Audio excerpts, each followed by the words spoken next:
யாருக்குமே குழந்தை பிறக்காத யூதர்கள் சூனியம் செய்திருக்கிறார்கள் என்ற ஒரு கதை பரவி இருந்தது. குழந்தை பிறந்தோடனே எல்லாரும் சந்தோஷப்பட்டார்கள் செய்தி வருது.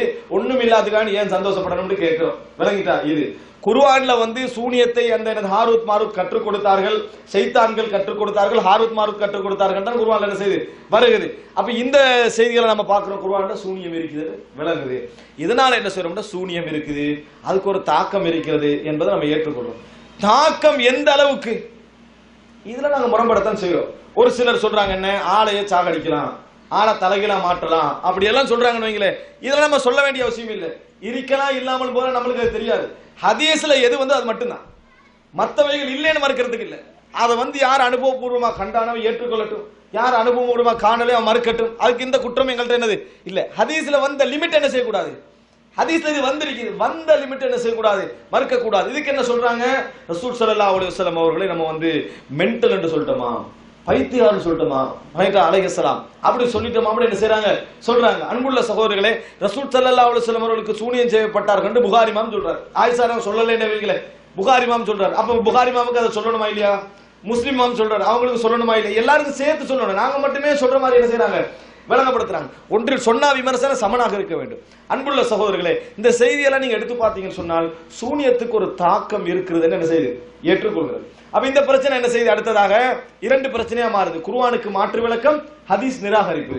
ஹதீஸ் நிராகரிப்பு என்று மாறுது. சரி, இப்ப சூனியத்துக்கு தாக்கம் இருக்கா இல்லையா என்பதான் கேள்வி. சூனியக்கு தாக்கம் இருக்கிறது நம்ம ஹதீஸை சொல்லிட்டு, இப்ப பிரச்சனை எங்க மாறுது தெரியுமா? சரி, சூனியத்துக்கு தாக்கம் இருக்கிறது என்று எப்படி ஆதாரம் எதிர்பார்க்கிறாங்க? எப்படி ஆதாரம் எதிர்பார்க்கிறாங்க? ரசூலுல்லாஹி ஸல்லல்லாஹு அலைஹி வஸல்லம் நேரடியாக சொல்லணும். எப்படி சொல்லணும்? நபி அவர்கள் சொன்னார்கள், ஆயிஷா தான் அறிவிக்கிறார்கள், சூனியத்திற்கு தாக்கம் உண்டு, சூனியத்துக்கு பாதிப்பு உண்டு என்று நபி அவர்கள் கூறினார்கள். அதான எதிர்பார்ப்பு, அதான அவங்களோட எதிர்பார்ப்பு. அதான் எதிர்பார்ப்பாக இருந்தால் அதை ஏற்றுக்கொள்ள மாட்டாங்க. காரணம் சொல்றேன் கேளுங்க. கண்ணேருக்கு தாக்கம் உண்டு, கண்ணேறு பாதிக்கும் என்று ரசூலுல்லாஹ் நேரடியாக சொல்றாங்க. முஸ்லிம்ல ஹதீஸ் வருது. எப்படி? கண்ணேருக்கு தாக்கம் உண்டு, கண்ணேறு பாதிக்கும், கண்ணேருக்கு ஆற்றல் உண்டு என்று ரசூலுல்லாஹி ஸல்லல்லாஹு அலைஹி வஸல்லம் சொன்னார்கள். எதுல வருது? சஹீஹ் முஸ்லிம்ல ஹதீஸ் வருது. அதையும் ஏத்துக்கறாங்க இல்ல. அப்ப சூனியத்துக்கு பாதிப்பு உண்டு ரசூலுல்லாஹ் சொன்னாங்க, வந்தா ஏத்துக்கொள்வாங்களா? ஏற்றுக்கொள்ள மாட்டாங்க. அப்ப பிரச்சனை இப்ப நேரடியா சொன்னாலும் என்ன செய்ய போறது இல்ல, ஏற்றுக்கொள்ள போறது இல்ல. பிரச்சனை எங்க போயிட்டு, இது போன்ற ஹதீஸ்கள் எல்லாம் சந்தேகம் ஏற்படுத்துற இடத்துக்கு போயிட்டு, நீங்கள் 1000 ஹதீஸை கொண்டு வச்சு தாக்கம் உண்டு என்று சொன்னாலும் ஏற்றுக்கொள்ள மாட்டோம். காரணம் குர்ஆனோடு முரண்படுகிறது. இப்ப வாதம் எங்க போகும்? குர்ஆனுக்கு போகும். விளங்கிட்டா? இப்ப குர்ஆன் நேரடியாக சொல்லுதே, அவர்கள் கற்றுக் கொடுத்தார்கள், இவர்கள் பாதிப்பதையே கற்றுக்கொண்டார்கள். வயதஅல்லமூன மின்ஹுமா மா யதுர்ருஹும், தங்களுக்கு பாதிப்பு ஏற்படுத்துவதையே அவர்கள் கற்றுக்கொண்டார்கள் என்று அல்லாஹ் தஆலா சொல்றார். இந்த வசனம் என்ன சொல்லுது? தங்களுக்கு பாதிக்க கூடியதையே அவர்கள் கற்றுக்கொண்டார்கள், பிரயோஜனம் தருவதை கற்றுக்கொள்ளவில்லை. குர்ஆன் நேரடியா சொல்லுது. அவர்கள் அதைத்தான் மொழிபெயர்ப்பா சொல்றாங்க. அதுக்கு பிறகு என்ன செய்யறாங்க? அது பாதிப்பு இல்லைன்னு சொல்றப்ப எங்க போறது? அதனால் அன்புள்ள சகோதரர்களே, இந்த வாதம் எல்லாம் சூனியத்துக்கான வாதம் அல்ல. குர்ஆனிலும் ஹதீஸிலும் சூனியத்துக்கு பாதிப்பு உண்டு என்று சொல்லுது. அந்த பாதிப்பு அல்லாஹு தஆலாவுடைய நாட்டத்திற்கு அப்புறம் என்ன செய்யும்? அது நடக்கும். உலகத்தில் எந்த பாதிப்பாக இருந்தாலும் அல்லாஹ்வுடைய நாட்டத்தை கொண்டு என்ன செய்யும்? நடக்கும். கடைசியா ஒன்று சொல்லிக்கிறது. இதுக்கு ஒரு விளக்கம் என்ன சொல்றாங்கன்னு சொன்னால், உபகரணம் மீடியம் இல்லாம செய்ய இயலாது. உலகத்துல எந்த பாதிப்புகளை எப்படி நம்பணும்னா மீடியமோட நம்பணும். கத்தி எடுத்து குத்தினாண்டா பாதிக்கும், விளங்கிட்டானே, கையால ஏதாவது செஞ்சாண்டா பாதிக்கும். ஒரு உபகரணம் இருக்கணும். உபகரணமே இல்லாம செய்றவன் யாரு? அல்லாஹ் ரப்பல் ஆலமீன். அல்லாஹ் கொடுத்தான்னு சொல்லுவோம், கொடுத்த முறை என்ன செய்யாது? விளங்காது. இப்படி ஒரு விளக்கம் சொல்றாங்க. அதுதான் சிறுக்குரிய விளக்கமா. எப்படி? நேரடியாக இல்லாமல் தருபவன் அல்லாஹ், நேரடி உபகரணங்களோடு செய்பவன் மனிதன். நேரடி உபகரணம் இல்லாமல் செய்யறதுதான் சூனியம். எனவே அதை நம்புவது குஃப்ரு ஷிர்க்ன்றார். இப்போ ஒரு கேள்வி, ஷைத்தான் மனிதனை வழிகெடுக்கிறான், மனிதருக்குள்ள வஸ்வாசம் உண்டாக்குறான். எந்த உபகரணத்தால உண்டாக்கினான்? 5 இருக்குது, ஐம்புலன்கள். காதால கேட்கணும். எப்பயாவது சைத்தான் கொஞ்சம் பேட்டு சினிமா பாரு அப்படின்னு சொன்னானா? யாராவது காதுல கேட்டீங்களா? இதுவரை சைத்தானுக்கு நேற்று சொல்லிட்டு போனான்னு காதுல கேட்டவன் யாரா இருக்கிறா? இல்ல. அப்ப நேரடி உபகரணம் இல்ல. அல்லது கையால தொட்டு யார் அப்படின்னு பார்த்த ஏதாவது சப்ஜெக்ட் இருக்குதா? இல்லை. அல்லது சுவைத்தலாவது ஏதாவது நடந்திருக்குதா? அதுவும் இல்லை. அடுத்தது என்ன? பார்த்தல், விளங்கிட்டா? கையால தொடர்ல பார்க்கிறது. இப்படி 5 அறிவு ரீதியாக ஷைத்தான், விளங்கிட்டா, எங்களை வழிகெடுத்தானா? இல்ல, எங்களை வழிகெடுக்கல. எந்த ரூட்டை வச்சு நீங்க ஷைத்தான் வழிகெட்டுன்னு முடிவெடுக்கிறீங்க? ஷைத்தானை நம்புவது ஷிர்க் ஆயிரும்.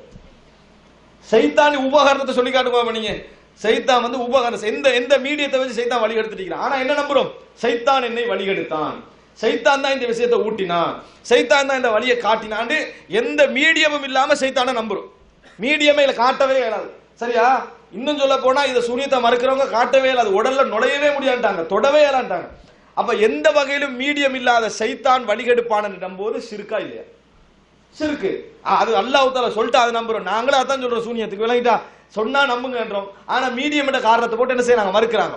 எனவே அன்புள்ள சகோதரர்களே, மீடியம் வச்சா மீடியம் வைக்காமையா என்பது அல்ல.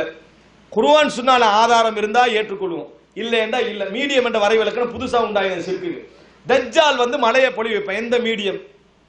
தஜ்ஜால் வந்து என்ன செய்வான்? மலையை பொழி வைப்பான். தங்க மல்லி அவனுக்கு பின்னுக்கால ஓடும். இல்ல தஜ்ஜால் மட்டும் ஸ்பெஷல், சிறுக்குக்கு விதிவிலக்கா? விளங்கிட்டானே? சிறுக்குக்கு விதிவிலக்கான்னு கேட்கிறேன். சாமிரியை பத்தி அல்லாஹ் குர்ஆன்ல சொல்றான். தங்கத்தால மாட்டை செஞ்சு என்ன செஞ்சா கொடுத்தா அது என்ன செஞ்சது? பேச ஆரம்பித்தது. எந்த மீடியம்? அது சாமிரிக்கு மட்டும் விதிவிலக்கு. அப்ப சிறுக்குக்கு விதிவிலக்கா? நபிமார்கள் அற்புதம் காட்டினாங்க, மீடியம் இல்லாம காட்டினாங்க. எப்படி வழங்குறோம்? இதான் மீடிய சிறுக்குக்கான தத்துவமாக இருந்தால் அற்புதங்கள் எப்படி காட்டினாங்க? ஏண்டா அதாவது எப்படி காட்டுவாங்க? சந்திரம் பொழந்துச்சு, மீடியம் இல்ல. இல்ல அல்லாஹ்வுடைய உதவியை கொண்டு அது நடந்தது. அல்லாஹ்வுடைய உதவி கொண்டு அல்லாஹ் சிறுக்கு செய்ய வைப்பானா? இல்ல. விளங்கிட்டா? நபி தான் காட்டுறாரு. மக்களுக்கு என்ன பார்வை? யார் செய்யறாரு? அது முகம்மது செய்யறாரு அலைஹிஸ்ஸலாம். முகம்மது தான் செய்யறாரு. எங்களுக்கு தான் நாங்க அல்லாஹ்னு நம்புறோம். விளங்கிட்டா? அவனுக்கு அதுதான். அவன் வெளிப்படையா நடக்கிற இதானா? அது சிறுக்கா மாறணும். அல்லாஹு தஆலா நல்லவர்களுக்கும் இறைவன் தான் நாட வேண்டும், கெட்டவர்களுக்கும் இறைவன் தான் நாட வேண்டும். அந்த நாட்டத்தின் அடிப்படையில் தான் நிகழுது. மீடியம் என்றது புதிய கண்டுபிடிப்பு. மீடியம் என்பது உபகரணத்தை வச்சு இல்லாம என்றதெல்லாம் புதிய கண்டுபிடிப்பை ஒழிய இந்த வரைவிலக்கணம் யாரு சொன்னா? விளங்கிட்டா? இதுதான் தத்துவம் என்று யார் சொன்னா? அன்புள்ள சகோதரர்களே, இந்த அடிப்படையில் நம்ம புரிஞ்சுக்கொள்ளணும். இல்லைன்னா சைத்தான் என்ற சப்ஜெக்ட்டுக்கு என்ன செய்ய வேண்டி வரும்? பதில் சொல்ல வேண்டி வரும். இதுல வந்து என்னது? கடைசியா பொதுவாக இப்படி எல்லாம் இது இங்க அப்படி நடக்காது. இலங்கையில இந்தியாவில இந்த மாதிரி விளக்கம் சொல்லி முடிஞ்சா அடுத்தது என்ன கேள்வி? விவாதத்துக்கு தயாராண்டு நம்ம அதுவும் தெரியும் எல்லாருக்கும். விளங்கிட்டா? அதுக்கு தயாராகவும் இருக்குது. அதுக்குரிய நிபந்தனைகள் பிரச்சனைகள் நடந்தது எல்லாருக்கும் தெரிஞ்சிருக்கும்னு நினைக்கிறேன்.